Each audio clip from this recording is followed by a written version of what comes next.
All right, let's get right into it. We have all been there, right? You get this killer app idea, and with all the AI tools out there today, it feels like you can knock it out in a weekend. But then, reality hits. The prototype just breaks, the AI starts making stuff up, and your dream project suddenly becomes this total debugging nightmare. So how do we get past that messy, frustrating phase? Well, it takes a real shift in thinking, from just casually prompting to using a professional, structured way of building with AI. You know, on one hand, you have this incredible promise, launching a real MVP in a single weekend, testing ideas in a flash, and building pretty complex stuff without a huge team. But on the other hand, we have the frustrating reality. Your long chat with the AI starts to forget what you're even building. That's context drift. Or it spits out code that looks perfect but is completely bogus. We call that a hallucination. And that prototype that works so well in the demo, it just completely falls apart the second you try to scale it. And this whole frustrating cycle, it usually comes from something called vibe coding. It's that conversational, back and forth, trial and error thing we all do. You're just, vibing with the AI. You're throwing ideas at it, seeing what sticks, giving it a little nudge here and there. And look, it's awesome for brainstorming and getting something up and running fast, but it has some major limitations. It just doesn't scale, and it's super prone to errors as that conversation gets longer and more complicated. So let's really break down these core problems. First up, you've got context drift. The AI totally loses the plot in a long chat. Then you've got the code hallucinations, where the AI just confidently invents functions or APIs that do not exist. This all leads to these really brittle prototypes that just can't handle any real-world pressure. And maybe most importantly, this whole approach, it just lacks the kind of serious validation you need for any app that you'd actually want to release. And look, this isn't just a hunch. The data really backs this up. The 2024 Stack Overflow Developer Survey found that a whopping 66.2% of developers do not trust the output AI gives them. I mean, that is a huge number. And it really shows this massive gap between what AI coding assistants could be and how reliable they actually are in a professional setting. Clearly, we need a better way to do this. So what is that better way? It's all about shifting to a more disciplined approach. It's called context engineering. You should think of it as the professional evolution of working with AI. We're moving beyond just asking the AI to do something, and instead we're focused on systematically giving it everything it needs to do the job right. Hopefully, the first time. Now, to really get context engineering, let's first look at what came before it, prompt engineering. This is basically the art of tweaking your words. You're carefully crafting a single instruction, you're refining phrases, you're swapping out words, all to get one specific, better output from the model.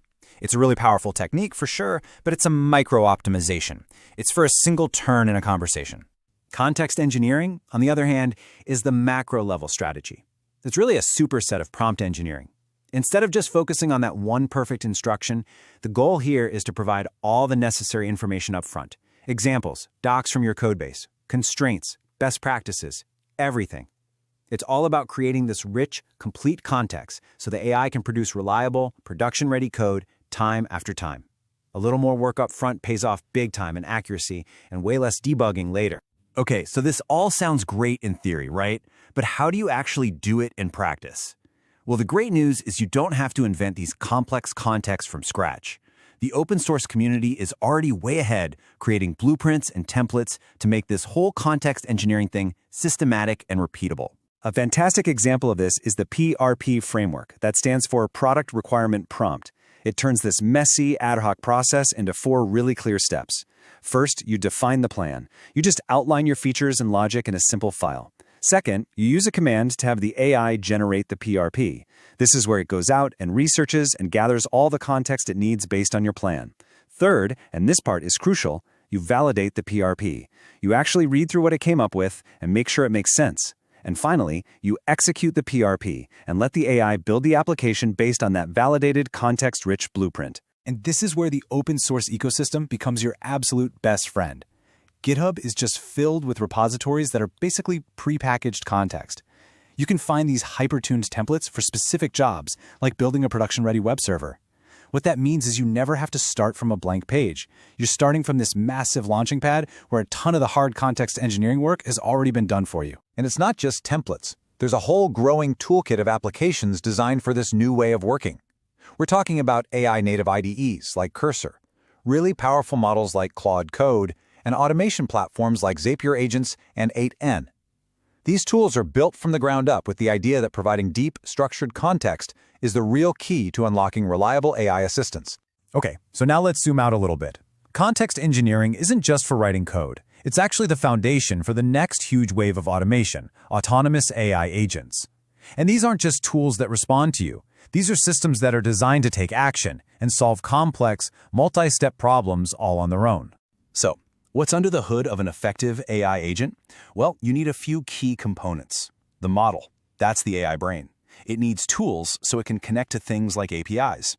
It has to have knowledge and memory to store and retrieve info. A lot of them use audio and speech to interact more naturally. And super importantly, they have to have guardrails for safety. And finally, orchestration to manage the whole show. Getting these building blocks right is really the secret sauce to building a reliable agent. So, what's the big takeaway here? It's that the role of the developer is fundamentally changing. Instead of just grinding out boilerplate code line by line, your focus is shifting to a higher level. You become an architect, a strategist. You become an AI orchestrator. Your job is to design the system, engineer the context, and manage the agents that are doing all the heavy lifting. But with all this talk about automation and agents and orchestration, there is one piece of the puzzle that is absolutely 100% non-negotiable. And it is the most important part of this entire process. And that is you, the human in the loop. Your role isn't being replaced, it's being elevated.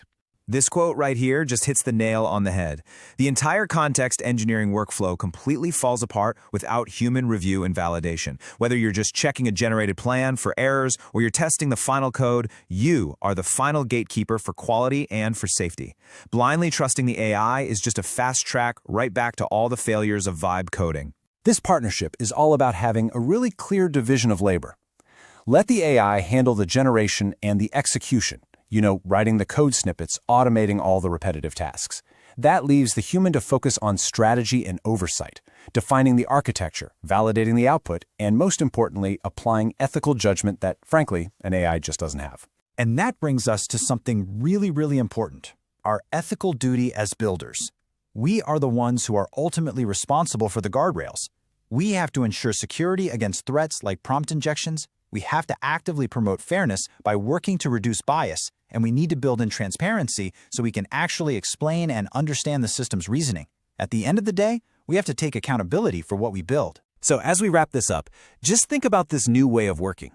We've gone from messy, unpredictable vibe coding to a structured engineering discipline. The tools are here, the open source templates are just sitting there waiting for you, and the methodology is clear. The AI, it can now build the car, but you are still the architect and the driver. You're the one who designs the whole system and decides where it's going. So the only real question left is, what are you going to build first?